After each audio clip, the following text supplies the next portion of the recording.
welcome to Galvanize. We got one of my favorite people in the room here, Mike Kelly with Developer Town, serial entrepreneur.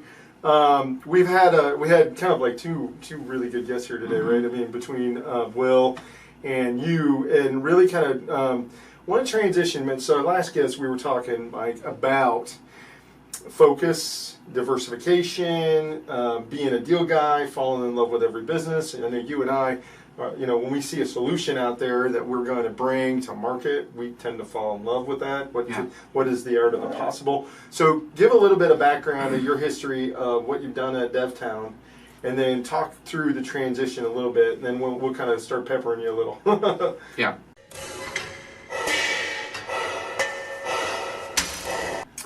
So in 2010, we launched a consulting company called Developer Town. It's at the time, the idea was we would work with startups to help them build and launch early stage SaaS products, so web, mobile primarily. And the idea was we'd do it for a little bit of cash and equity. It's an awful business model for tons of reasons. I'll talk to you about that. Because you had a line going around the corner, baby. Yeah. Around 2012, we pivoted and we said, look, what we're doing, building and launching new digital products, we can do that for startups and large companies alike. Right. What if we started doing that for large companies? People who actually have money. Yep, people who actually can pay their bills. So we started doing that. That ignited a great streak of growth for us over the next 4 years. By the end of 2016, what we recognized is 100% of our work was now with really large clients, and that was great. We were running a very successful consulting business, but we did really enjoy that early stage startup work. That's partly why we wanted to get in the game. And so we split the company in two. We kept Developer Town, which today works with well-funded clients to help them build and launch digital products. And then we have Developer Town Starts, which works with early stage companies on an equity basis. So at Developer Town, you pay us cash, and at Starts, you pay us equity. The Starts team has worked with roughly 11 companies over the last 2.5 years to help them take a bunch of different digital products to market. A whole bunch of different investment theses there while we were trying to figure out what's the best niche for us in terms of where we can best partner with an entrepreneur or a team. And they've had a lot of success. And then behind the scenes, every year since about 2014, we've built and launched one of our own starts, whether it's a SaaS company, a PEO, or you name it. We've played around with a bunch of different things behind the scenes to see what sticks. So really created your own lab, decided that after we got in the game, we had the wrong target client, right? I mean, I think that's one of the biggest insights that we can bring our clients. I was just talking on our last episode about working with a 30-year-old business that just figured out we have 17 different client profiles. We don't have one. And so each division was going after market with their own opinion on how to go to market, who to sell to, and yet all 5 divisions could ideally serve the ideal client, right? So we're going through this whole process of addition by deletion, right? So you were this big, meaning who you serve, I would say from the tech startup space, right? And then you went and you got a lot more focused on who you serve with larger companies that really, where you saw a need was, hey, this agile innovation process where they're trying to get to the big league consulting firms are an easy target to knock down, right? That's a really good, well, I don't know about easy. Easy to differentiate against, right? I know they're hard to sell against because they have the budgets, right? Yeah. But definitely easier to find a fundable project that could be 7 to 8 figures to grow a consulting business, right? And so, but as you've gone through this evolution, how do you pick and choose, knowing that you and I are both deal, like everybody at this table is like deal guys. We love the art of the deal. We love to see and we also kind of fall in love with it. I know I fall in love with other people's business, right? So how do you decide what to focus on, where to spend time, energy? How do you guys discipline yourselves to stay that line? I don't know that we are disciplined. Part of that is, I mean, you have to look at the team that we have, right? So I think you started this off by saying I'm a serial entrepreneur. I'm probably the furthest thing from a serial entrepreneur when you look at my background. It's really, Michael, Jason, Julie, Randy, the team that we've put together at Developer Town, and that leadership team makes these choices on where we invest and where we go. And part of it is playing to the strengths of the different individuals on the team. Oh, well. So for example, when we decided to launch our PEO, we saw somebody on the leadership team who had, 15 plus years of experience running a PEO at that point. And we thought we could lean into that by scratching an itch that we felt in terms of our need for outsourced HR across a bunch of our different companies, but then also do a better job serving an underserved market here in Indianapolis. So if you look at that one little example of, we have experience in leadership in-house in this space, we see that it's an underserved market and something that we could use ourselves. What if we made a small investment there to see if we could get something off the ground? I would say in a number of places we've done that, where they're not, for us, they're small bets. If full stack hadn't worked out, we wouldn't have necessarily, but it wouldn't have been the end of the world, right? And it turns out that we have a great team and it's going great. So I think our story, at least when it comes away from the core consulting business and you look at all the other things we've been involved in, it's really that story. Do we have somebody in-house who's passionate about it, who can grow it, who it's a small bet, not a big bet. We're not we're not burning the ships when we hit land and there's no going back. All of these things that we've tried, we've had a plan B for each. So in Traction Talk, would you be the integrator in your team? Depends on the team, but in general, I would be more of an integrator than a visionary. Awesome. Yes. So knowing that, right, D. So knowing that he's the yin to the yang on both of us, we really struggle with being deal people, loving the art of that next deal. How do you get disciplined? How are we figuring out what to focus on and what not to focus on, knowing that we got a guy next to us that is the one that's usually we're depending on to help get the damn thing done? Well, I mean, we've talked about this a lot, and I may blow you away when I say this, but it's having your why involved with, okay, what's my why, and how do in this situation, this is where I've really had to grow my side, because I am a deal guy. Yep. And does this avenue that I'm going to go down, searching for this deal, reflect what my why is, and providing safety for my family, my family, and then my employees' families. And is this going to get me distracted? And so, like, for instance, like if I'm a real estate guy, why would I get into the development business? Yeah. Just because the zeros after it look really, awesome. Am I going to do that? Probably not. But if I'm a real estate guy in single family homes, but there's a great development play, which I've never done, maybe that's a business avenue that I can take that flyer. So yeah, I think for me, it's really does the business avenue I'm going to go down reflect what my true why is at that time. I think one of the things that you said that's really powerful is is really twofold. Do I have somebody that is a yin to my yang on that deal, right? So and does that pass their sniff test? Do we have counsel outside of my own, what's going on in between my own ears? When I reflect it back to them, do they think I'm on a flyer, or do they think it makes sense, right? I think that's one of the things you're doing now with how you guys decide.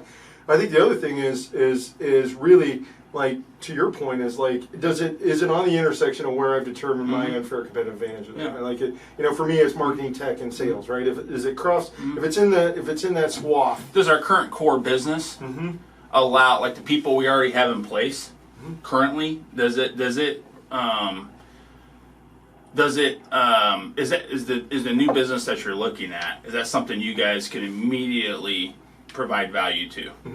Or do you have to go out and hire new people, new systems, new processes? And if you have to do that, then it's probably not. It's probably not a business. The other thing too, for your point too, is the buyer still there, right? I mean, when you're looking at going down a new avenue, do you ask yourself, do we have the customers here that can we go get the first 10? You do, I know, right? Yeah, we're almost always selling to a customer that we already have. Okay. Right? So if you look at Developer Town, so Developer Town started working with startups, even though we've moved past that and don't do a lot of startup work anymore, we still have a reputation in the market that brings us a lot of those deals. It's great that we have developed town starts where we can maybe refer some of those over if they're a good fit. But now we also have a PEO that wants to work with early stage tech companies. We have Startup Competitors, which is a market research firm for early stage SaaS companies that wants to work with them. We have some real estate that we have that would love to have small tech companies renting space from us, right? So the Speakeasy, right? Speakeasy is a not-for-profit; it's not ours, but Okay. they're in our building. Yep, Yes, sorry. But yes, I mean that's part of the ecosystem, right? So yeah, for us, it's finding all the places that we're already touching that customer. Where are the places that we're not, where maybe we could be providing them more value? You made an interesting word choice there, and I want to talk to and kind of expand on that for everybody. So theoretically, we've had two competitors in here today. Like you and I, we could call each other competitors, although we've done more deals together than we've done against each other. And then with Will in here earlier today, like. I think part of I call it cooperation, right? I mean, there are no, I wouldn't do that with everybody, but the people that I trust, that I know that I can sign NDA, and you have resources I need, I have resources that you need. We have a different target market than you guys do. We deal a lot further down food chain, and candidly, a lot of times, like we're better suited for something because we're doing all the other things that goes along with the dev, where you guys are strictly in the dev side. I think part of that is there's a mutual respect in the room for building and understanding the ecosystem of what you sell into and what you sell around, and I think that's why some of this works. Talk to me about that.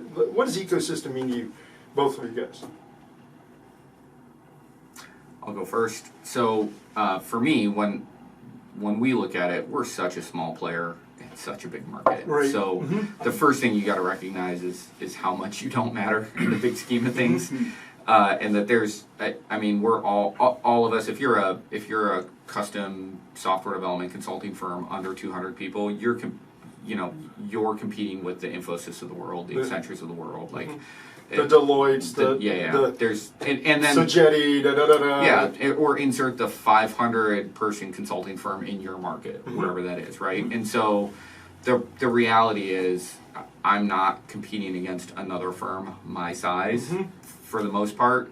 The real question is, how do we collaborate to get the opportunities that position us well against those much bigger established players who have deal flow naturally going to them just because of their market position and what they spent the money to be top of mind. Exactly. So that's number one. And when you do that, then you suddenly realize all the people you think you're competing against, and sure, maybe you certainly are for talent, but the reality is together you can go a lot further than you can go by yourself. Yeah. So if you start with that position in mind, then it becomes really easy to say, okay, I'm working with this client. There's a thing that we don't do that maybe you're better at. How can we tag you in and make you part of that solution so that from the client's perspective, I know that when I go to either of these teams, it's just going to get done. It's not going to look like the internal politics that happen when I go to a bigger firm and now suddenly they're very hesitant to bring in somebody else who might be better for a particular solution or part of what you're trying to do. Yeah. How about you? I think in our business, I think people forget that no matter how competitive the market is, there's always a deal.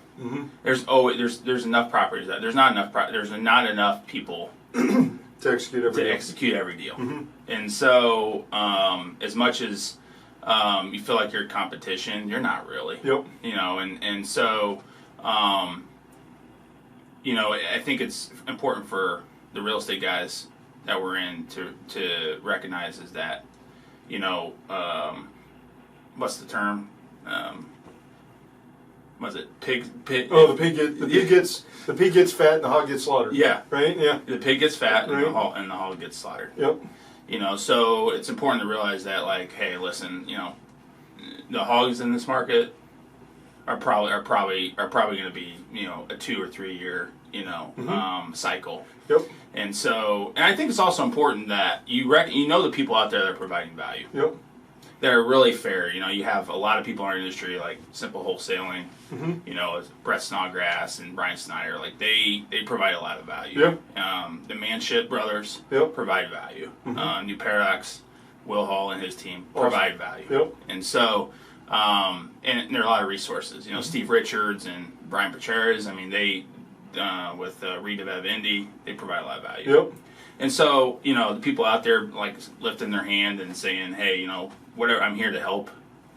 You know, the Cyria groups, the NRIA groups. There's a lot of value out there, and people recognize who's you know who's there and who's not. And so, I think if you recognize that early on, you know, you realize that our ecosystem is big. It feels big, but not really. Not really. Yeah, I think that the thing that's common between both you guys' real estate business and our business, right, is like we're competing against an opportunity cost that is so far greater than like you know, for real estate as an example, we're competing against people putting money in their mutual funds or 401k. We're competing against ignorance about what is out there and available to make wealth, right? That's what when I see. So anybody who else, when you find other people that believe the way you believe, you kind of align to that. I think in our business, we're competing against the Deloitte's, the ignorance of spending $3 to $4 million on a project and shooting it in the head, right? Where you and I would go, God, we could have launched 3 businesses with that, right? We could have had 3 businesses, revenue positive, off the ground, software based, making money. That's ignorance, right? Just because somebody was willing to spend it, or it was in somebody's Fortune 500 P&L, and they were willing to have the $10 to $15 million failure, that to me is unacceptable, right? And I think that's why you and I like get along so well, is because we see that ignorance happen over and over, and we're trying to compete against that. Is that fair? I mean, is that some of what you would say is out there too? Is like the old way is broke, and we're trying to show people a new way, kind of thing? Do you think that's common? Yeah, I think you see it in technology for sure.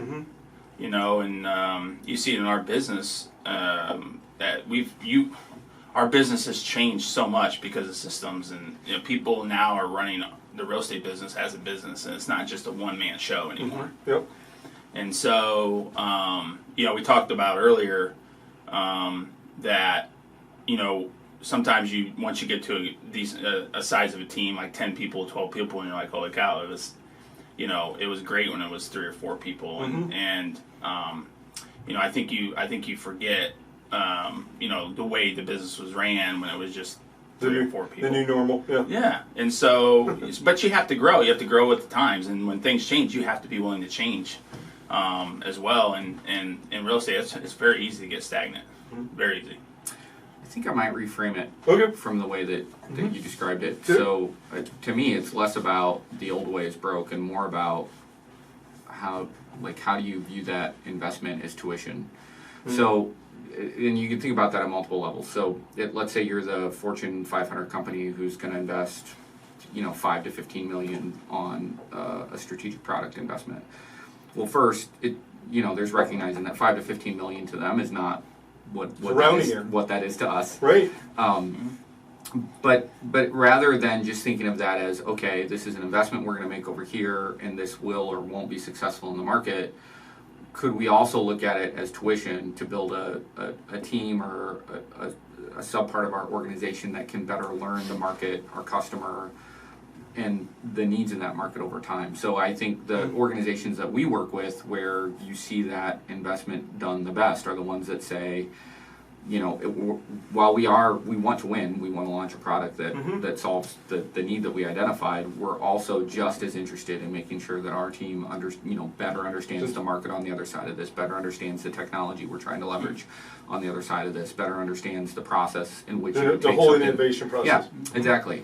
And so I think, you know, so that at the largest scale you can view it that way, and I would say it's the same thing personally. If I try to think, should I invest in in private real estate, buy this home across the street and rent it to somebody, largely right now where I'm at in my thinking is I'm viewing that as tuition. right? Like I'd love for that deal to be a good deal, and I'd love to make money at it, and I'd love for it to not be a headache, and if none of those things are true, the way I'm viewing it right now is I'm okay with that. Like I'm going to learn through this process, and it's going to make me better at whatever strategic investment I want to make 5-10 years from now.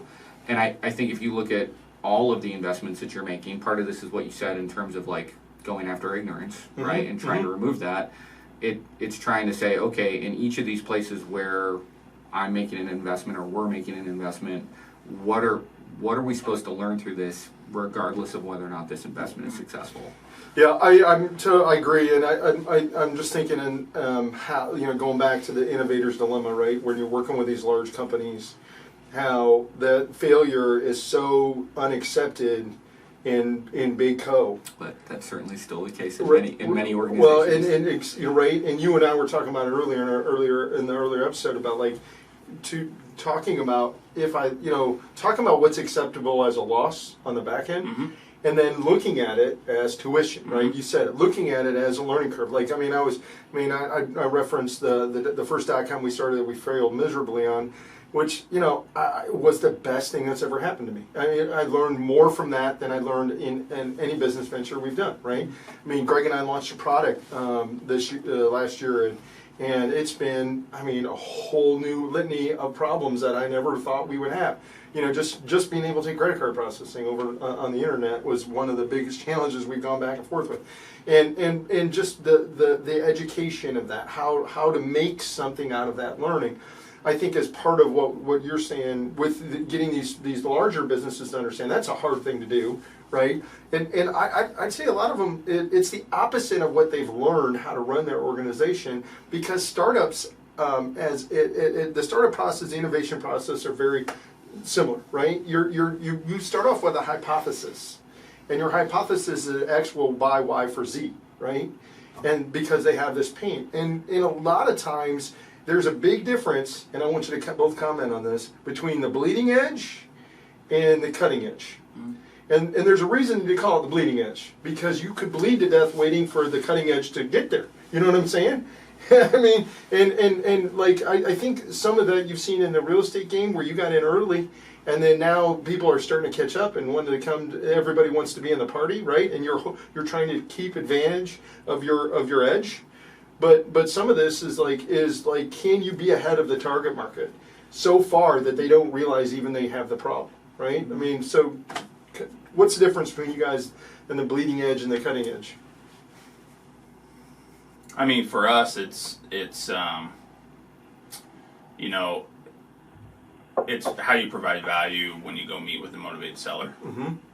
The relationship building, the sales cycle, the follow up, the brand, and how did you leave that your lasting impression when you walk out of that house? Hopefully you have a contract in hand, but in some cases, a lot of cases you don't, because there's so much competition. And so, and then on the flip side too, it's how are you handling your marketing? Are you sending the same old postcard, the same old letter every single time? And where are you trying to attract your motivated sellers? Whether it be Facebook, SEO, like where are you getting ahead of that piece? Right. And we're working on a lot of that too. Just try to stay ahead of it. And so, so for us, it's more on the sales side and the marketing side. The customer experience is everything, right? That's what you're differentiating. Yeah. How about you? Yeah, on the technology side, maybe it's easier to see just by virtue of the fact that you're working with technology, right? So bleeding edge is going to be virtual reality, self-learning systems. There's just throw buzzword machine learning on something, and you're getting funding, right? Exactly. Or we're a data company, and that was the hot one there for Denomo, and what was it, a couple $2 billion they raised between the three big the data startups. So it can either be a technology, it could also be a service, data science as a service, all sorts of things within security that could be considered bleeding edge. So you can either make the choice, I'm going to focus on that, or we're going to do modern technology forward choices in terms of what we're building, helping our clients build, and we're doing it in a proven way that this would be more the cutting edge, right? A proven way that can show that we can get product to market. I think for us, we've always said we're not afraid of the bleeding edge. If that truly is a strategic component of what you're trying to do, we will look at it. We'll figure it out. But I would go back to your whole pivot in the early. it's not what we lead in with. your early history was you were on the bleeding edge and then you moved to the cutting edge, right? Because you needed proof of market by who was paying for the dollars, right? I mean, that you couldn't front everybody's new idea, and I think that's part of where I was going. Is I've been on a couple of the raises I've done. I've seen like the investors balk when the company made a pivot because the market was realizing that the messaging and what they invested in was different when what was actually working to be sold. And it just cracks me up, like, hey, they're not getting a check this way, but they're getting a check that way, and you're mad that they're getting a check that way because you invested in this. I mean, to me, that's like, well, you did invest in something that was bleeding edge, and they're gonna bleed to death unless you go along with it, right? And I think that's part of what I see happening is like that it is a test. There is a hypothesis, and it can be proven wrong. And if you have to be open enough, if you're proven wrong, to come up with a new hypothesis.